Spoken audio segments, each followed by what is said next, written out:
प्यार से कहना धन निरंकार जी। सभी ने मानवता के लिए संतों के वचन सत्संग में जो श्रवण किए, वो कोई नया संदेश नहीं, वो युगों युगों से भक्तों ने जो अपना जीवन जिया है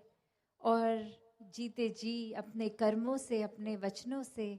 जो संदेश दिया है, वही आज भी संदेश अलग अलग माध्यमों से एक दिया जा रहा था कि जीते जी अपने जीवन को संवार लें, इस परमात्मा को ब्रह्म ज्ञान द्वारा अपने जीवन में ले आएं, ताकि फिर एक जीवन भी एक वरदायनीय जीवन बनकर एक मानवीय गुणों से युक्त जीवन हो, एक बहुत ही सरल और सहज जीवन बन जाए। एक मनस्थिति और परिस्थिति की जो बात होती है कि परिस्थिति तो बदलती रहती है, पर मनस्थिति हमेशा एक जैसी ही हो,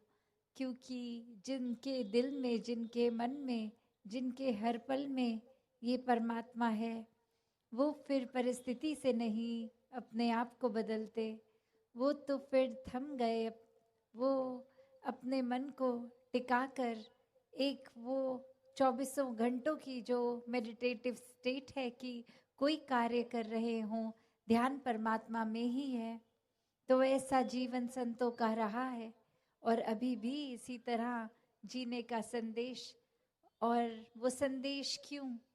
क्योंकि संत हमेशा एक जीवित इंसानों को ही ये दिया जाता है कि जीते जी इस परमात्मा की लगन लगा लो, जीते जी भक्त बन जाओ, वरना ये श्वासें जब खत्म होंगी तो भक्ति करने की संभवता भी खत्म है। तो हर कोई जो इस मनुष्य जीवन में आया है, उस परम ही एक सबसे पहले एक प्राथमिकता देते हुए जो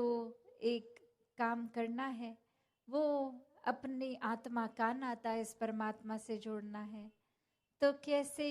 ये संतों के सिखलाई पे हर कोई चलता जाए, और अगर ये सिखलाई नहीं रहती तो फिर बात यही है कि मन में एक भाव दूषित हो जाते हैं। परमात्मा जिस मन में नहीं है, जिस बुद्धि में नहीं है, तो वो बुद्धि, वो मति संतमति नहीं रहती। वो मन मुताबिक एक कर्म भी फिर लालच के, लोभ के, एक अपना ही फायदा देखते हुए, औरों का दिल दुखाते हुए ऐसे कर्म बन जाते हैं। फिर अपने आप को भी इंसान एक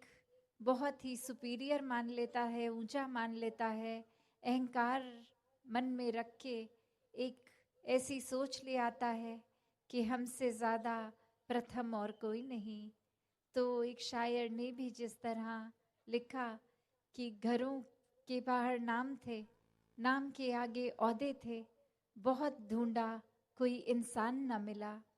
कि हर कोई जब भी अपनी पहचान बताता है, अपना नाम बता देता है, अपनी कोई उपलब्धि कि हम एक सांसारिक रूप में एक ये अचीवमेंट रही है या यहाँ इस पोजीशन पे लगे हैं, एक ये उपलब्धि है, इस तरह से अपनी परिचय बताते बताते यहाँ तक भी बता देते हैं कि हम एक इस स्थान के निवासी रहते हैं, हम इस स्टेट के हैं, हमारी भाषा ये है। हम एक बिल्कुल ही और संकीर्ण सोच लेके कि ये रंग पे भी आधारित ये भावना आ जाती है, ये गोरे हैं, काले हैं, ऊंची जाति के, नीचे जाति के, तो सब अपना परिचय कुछ ऐसे छोटे दायरों में ही बांध लेते हैं।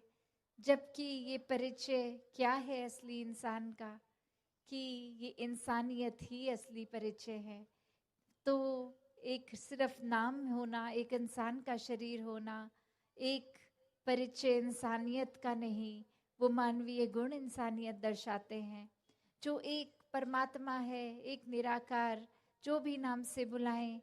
तो ये असली परिचय इंसान का भी वही है कि जो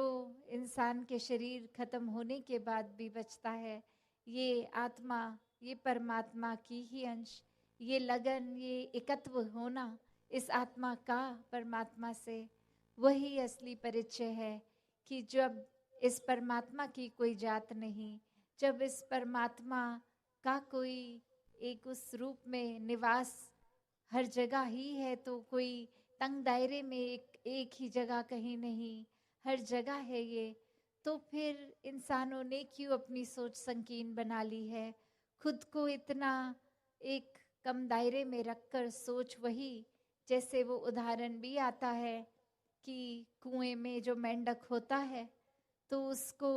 एक दुनिया यही लगती है कि ये कुआं जितना दायरा ही